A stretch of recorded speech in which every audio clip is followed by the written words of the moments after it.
Hello বন্ধুরা, welcome back to my channel. আজ আবারও অনেক দিন পরে চলে এসেছি একটা নতুন রান্নার ভিডিও তোমাদের সাথে শেয়ার করব বলে।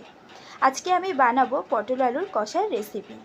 সম্পূর্ণ নিরামিষভাবেই বানাবো আজকে আমি পটল আলুর কষাটা।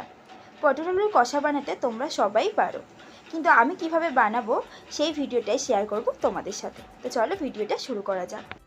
প্রথমেই কড়াইয়ে পরিমাণ মতো তেল দিয়ে জিরে আর কাঁচা লঙ্কার ফোড়ন দিয়ে দেব। তারপর ধুয়ে রাখা পটলগুলো এক এক করে আমি কড়াইয়ের মধ্যে দিয়ে দেব। তারপর পরিমাণ মতো নুন দিয়ে পটলগুলোকে বেশ কিছুক্ষণ ধরে ভালো করে ভেজে নেব।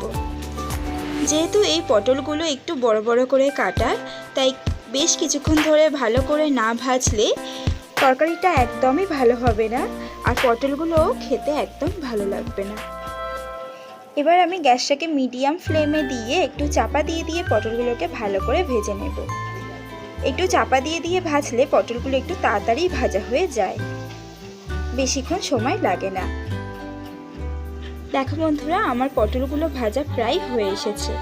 এবার আমি কুচিয়ে রাখা আলুগুলো পটলের মধ্যে দিয়ে দেব। তারপর বেশ কিছুক্ষণ ধরে ভালো করে আলু আর পটলটাকে একসাথে কষিয়ে নেব।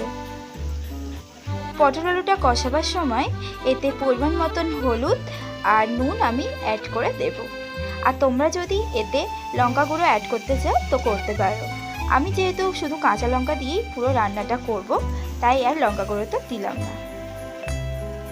পটল আলুটা একটুখানি কষানো হয়ে গেলে মাঝখানটা আমি একটু ফাঁকা করে আদাটা আমি এবার এতে অ্যাড করব। আদাটা আমি প্রথমে এই জন্যই অ্যাড করিনি, কারণ আমাদের পটলটা অনেকক্ষণ ধরেই ভাজতে হতো। এতক্ষণ যদি আদার সাথে পটলটা থাকতো তাহলে আদাটা পুড়ে গিয়ে পটলটা তেতো হয়ে যেত, আর তরকারিটা খেতেও একদমই ভালো লাগতো না।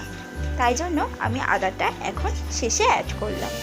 আদাটা অ্যাড করার পর আমি পটল আলুটা আরেকটু ভালো করে কষিয়ে নিয়েছি।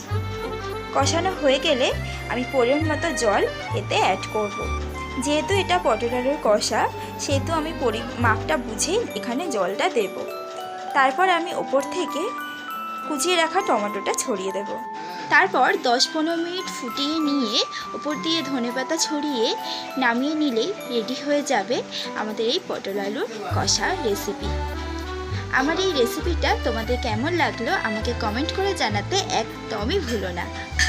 আর এরকম আরও নতুন নতুন ভিডিও পাওয়ার জন্য আমার চ্যানেলটা অবশ্যই সাবস্ক্রাইব করে রেখো। গরম ভাত বা রুটির পাতে এই পটল আলুর তরকারি একদম জমে যাবে।